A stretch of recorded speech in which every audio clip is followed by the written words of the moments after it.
this week, a few of us from our cohort decided to get together and interview each other. So I interviewed Powell Filmek, who is a high school teacher in China.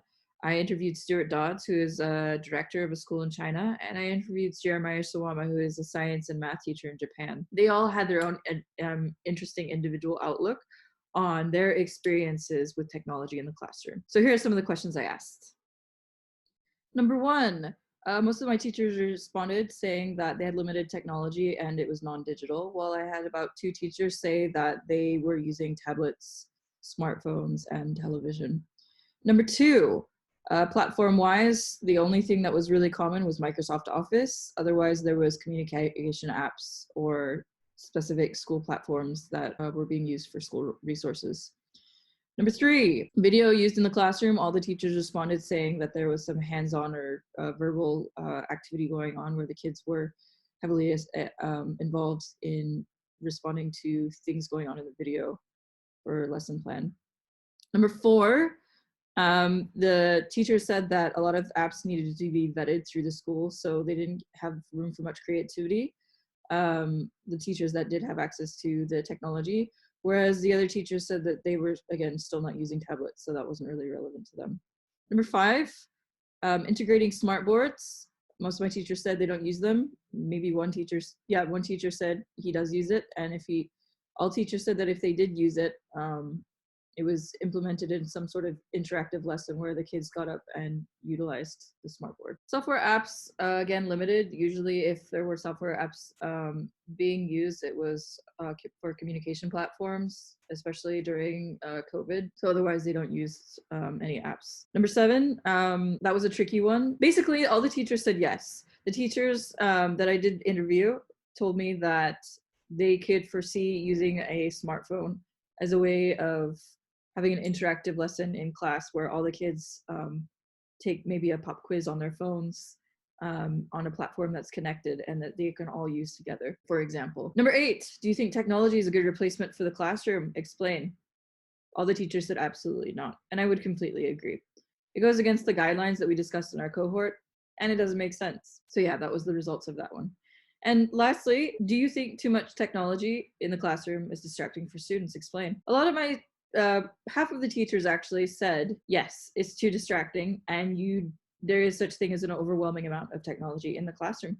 While other teachers said, no, fire away. Let's have as much technology in the classroom as possible.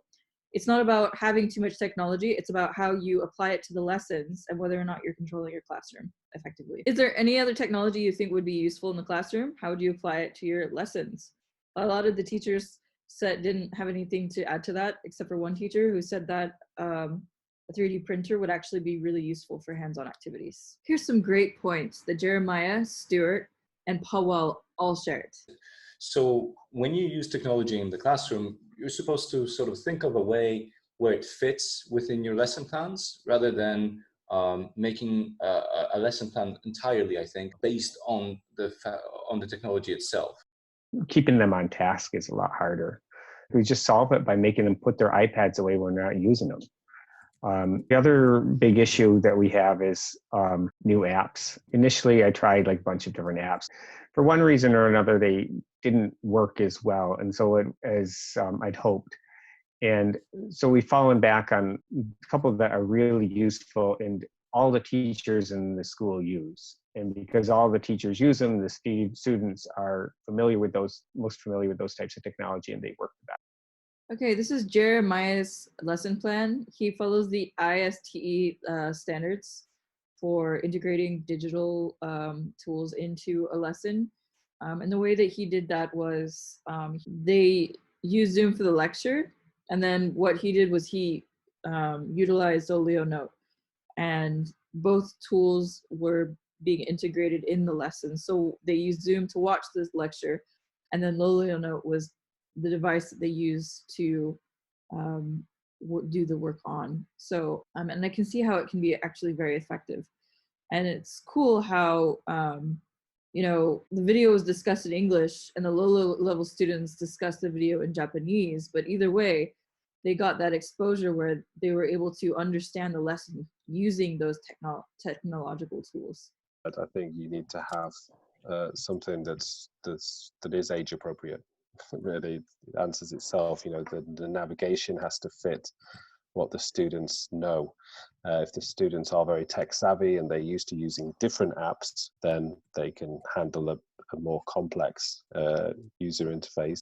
For videos in class, make sure that you are having the kids or adults engaging with the video and answering questions and making it a discussion point. Keeping your students from getting distracted, you just make sure that you put their devices away, have them only being used when it is relevant to the actual lesson. Make sure you have a secondary app or secondary software in case another software or an internet platform is breaking down, so then that way you can have constant communication with your students. Make sure that smartphones and tablets are being used for the lesson activities in an interactive way. On a platform, there are some game platforms that are educational where it's connected to the entire classroom. And for apps or platforms that you use, a point of that is just to keep it simple. Try to use platforms that students already know or teachers are familiar with, or that the school has implemented in their in their curriculum planning. This is what our cohort came up with. Is the technology suitable and grade appropriate for the students? Will enable the unit of the instruction with the technology, improve students' learning by developing the new skills that would not have been able to do